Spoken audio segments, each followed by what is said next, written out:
তো আজকে আমরা কুমিল্লা বোর্ড 2024 সালের আসা একটা বোর্ড পরীক্ষাতে এমসিকিউতে আসা একটা চমৎকার ম্যাথ নিয়ে কথাবার্তা বলবো এবং এই জাতীয় ম্যাথগুলো এমসিকিউতে আসলে কিভাবে তুই মেরে সমাধান করা যাবে ছোট্ট একটা টেকনিক এবং ছোট্ট একটা কনসেপ্ট আমি শেয়ার করবো। জাস্ট তুমি একটু খেয়াল করো, এটা আহামরি কোনো কনসেপ্ট না, তোমার বইয়েরই কনসেপ্ট, কিন্তু তুমি একটু এভাবে চিন্তা করবা। জাস্ট আমি যেভাবে চিন্তা করতেছি তুমি জাস্ট এভাবে চিন্তা করবা, তাহলে অঙ্ক আরামসে মেলাইতে পারবা। এসএসসি 26 ব্যাচের বিজ্ঞান অনুসন্ধানী কচি ও কাঁচা বাচ্চারা, আসসালামু আলাইকুম সবাইকে। আমাদের টার্গেটে প্লাস এসএসসি 2026 এই সিরিজের ডে 7 এর ক্লাসে তোমাদের সবাইকে ওয়েলকাম করছি। কি বলছো তোমারে? বলতেছে একটা বস্তু 20 মিটার উচ্চতা থেকে ভূমিতে পড়লো, বুঝতে পারছো? পড়ন্ত অবস্থায় ভূমি হতে 5 মিটার উঁচুতে বিভব শক্তি এবং গতিশক্তির রেশিও বা অনুপাত কত, এটা বের করতে বলছে। তো বলো তো ভাইয়া, একটা বস্তুকে আমরা যদি 20 মিটার উপর থেকে জাস্ট এভাবে ফেলে দিই, অভিকর্ষ বলের প্রভাবে সেটা কোন দিকে নামা শুরু করবে? নিচের দিকে নামা শুরু করবে, তাই না? অভিকর্ষ বলের প্রভাবে সে যদি নিচে নামা শুরু করে, আস্তে আস্তে তার গতি কি হবে ভাইয়া? বাড়বে। যেহেতু সে অভিকর্ষ বলের দিকে আসতেছে, তার গতি বাড়া শুরু করবে এবং প্রতি সেকেন্ডে কত করে বাড়বে? 9.8 করে বাড়বে। এখন চিন্তা করো তো, শুরুতে এই বস্তু যখন এখানে ছিল তখন তার বেগের মান ছিল কত? 0। বুঝতে পারছো? এখন যত সে নিচের দিকে নামবে তত তার বেগের মান বাড়তে থাকবে। এখন বেগের মান বাড়তে থাকলে বলো গতিশক্তি সূত্র কি? গতিশক্তি সূত্র হচ্ছে KE is equal half MV square. তাহলে যদি বেগের মান বাড়তে থাকে তাহলে গতিশক্তি তো বেগের বর্গের সমানুপাতিক, তাই না? তাহলে আমাদের গতিশক্তির মানও বাড়তে থাকবে। তাহলে আমরা বলতেই পারি একটা বস্তু যখন উপর থেকে নিচের দিকে নামবে কন্টিনিউয়াসলি তার কাইনেটিক এনার্জির মান বাড়তে থাকবে, কারণ তার বেগের মান বাড়তে থাকবে। তাই বুঝতে পারছো? এখন বলো তো, একটা বস্তু যখন ওপর থেকে নিচের দিকে নামবে ক্রমশ ভূমি হতে তার যে উচ্চতা, তুমি চিন্তা করো তো, যখন এখানে বস্তুটা ছিল তখন ভূমিতে তার উচ্চতা ছিল কত? 20 মিটার। ফলে আমরা যদি পটেনশিয়াল এনার্জির কথা বলি, আমরা যদি পটেনশিয়াল এনার্জির কথা বলি ইপি, তাহলে ইপি সমান কি? mgh। তো আমাদের যে বিভব শক্তি, সেই বিভব শক্তি কিন্তু উচ্চতার সমানুপাতিক। তাহলে ভূমি থেকে তার উচ্চতা যত কমবে বিভব শক্তি তত কমবে। তাহলে তুমি চিন্তা করো, এই বস্তু আগে ছিল 20 মিটার উচ্চতায়, অভিকর্ষ বলের প্রভাবে সে কন্টিনিউয়াস নিচে নামতেছে, ফলে কন্টিনিউয়াস ভূমি থেকে তার উচ্চতা আগের মতো থাকছে না, কমে যাচ্ছে ভাইয়া। উচ্চতা কমে যাচ্ছে। আর উচ্চতা যদি কমে যায় তাহলে এই বস্তুর মধ্যে বিভব শক্তির মান কমে যাচ্ছে। তাহলে আমরা বলতেই পারি এখানে কোন শক্তিতে রূপান্তর হচ্ছে বলতো? এখানে আমাদের বিভব শক্তিটা গতিশক্তিতে রূপান্তর হচ্ছে। কথা কি বলতে পারছি? এবং শক্তি সংরক্ষণশীলতার নীতি থেকে আমরা তো জানি যে শক্তি কখনো সৃষ্টি বা ধ্বংস হয় না, এবং আমরা এটা জানি এখান থেকে যে প্রত্যেকটা পয়েন্টে যান্ত্রিক শক্তি সংরক্ষণশীলতার নীতি বলে যে প্রত্যেকটা পয়েন্টে শক্তির মান কি হবে? কম বেশি হবে না সমান হবে? সমান হবে। অর্থাৎ এই পয়েন্টে শক্তির যে মান হবে, এই পয়েন্টে শক্তির মান, এই পয়েন্টে শক্তির মান, এই পয়েন্টে শক্তির মান, প্রত্যেকটা পয়েন্টে শক্তির মান হবে সমান। তাহলে তুমি এখন চিন্তা করো তো, তাহলে এই বস্তুর মধ্যে শুরুতে বিভব শক্তি জমা ছিল, কারণ এখানে উপরের পয়েন্টে একদম তার কোনো বেগ ছিল না, ফলে তার কাইনেটিক এনার্জির মান ছিল 0। এখানে শুধুমাত্র তার শক্তি বলতে বিভব শক্তি জমা ছিল। এখন যখন এই বস্তুটা আস্তে আস্তে আস্তে আস্তে এখান থেকে কত মিটার নেমে আসছে ভাইয়া?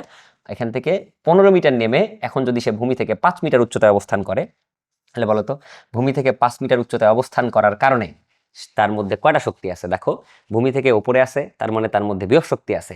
আর উপর থেকে নিচে নামার কারণে তার বেগ তো বৃদ্ধি পাইছে, তার মানে এখানে তার একটা বেগের মান আছে, আর বেগের মান আছে তার মানে তার গতি শক্তিও আছে।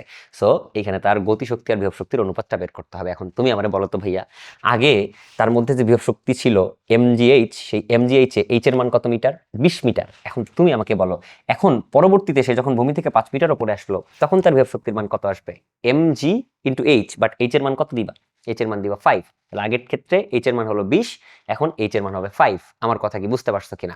ফলে আলটিমেটলি আমরা বলতেই পারি এই বস্তুর বিভব শক্তি আগের মতো নাই। কি হয়ে গেছে? বিভব শক্তি হ্রাস পাইছে। তাহলে ওই বিভব শক্তিটা কোন শক্তিতে রূপান্তরিত হয়েছে? গতি শক্তিতে রূপান্তরিত হয়েছে। তাহলে তুমি এখন আমাকে বলো তো, এখানে কতটুকু বিভব শক্তি লস হয়েছে ভাইয়া? এই বস্তুটা এখান থেকে কয় মিটার নিচে নেমে আসছে তুমি চিন্তা করো তো।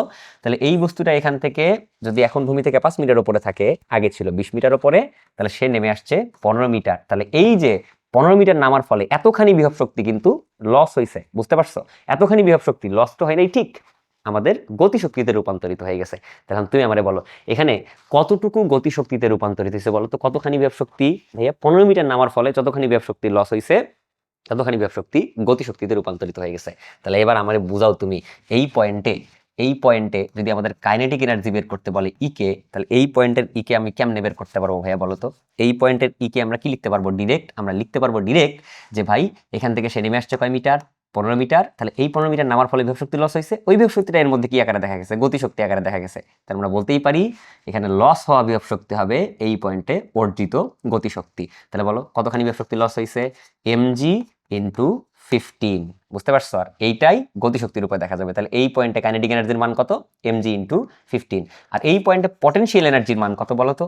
ইপি এর মান হচ্ছে mg, এখন যেহেতু ভূমি থেকে এসে 5 মিটার উপরে আছে, ইন্টু 5। তাহলে এখন বলো এই দুটো রেশিও বের করতে বলছে না, কার কার রেশিও? বিভব শক্তি এবং গতিশক্তি রেশিও। তাহলে বলো আমাকে বিভব শক্তি আর গতিশক্তি রেশিও বের করবো। বলো বিভব শক্তির মান কত? এখন যেহেতু ভূমি থেকে 5 মিটার উপরে আছে, তাহলে mgh, h এর মান হলো 5।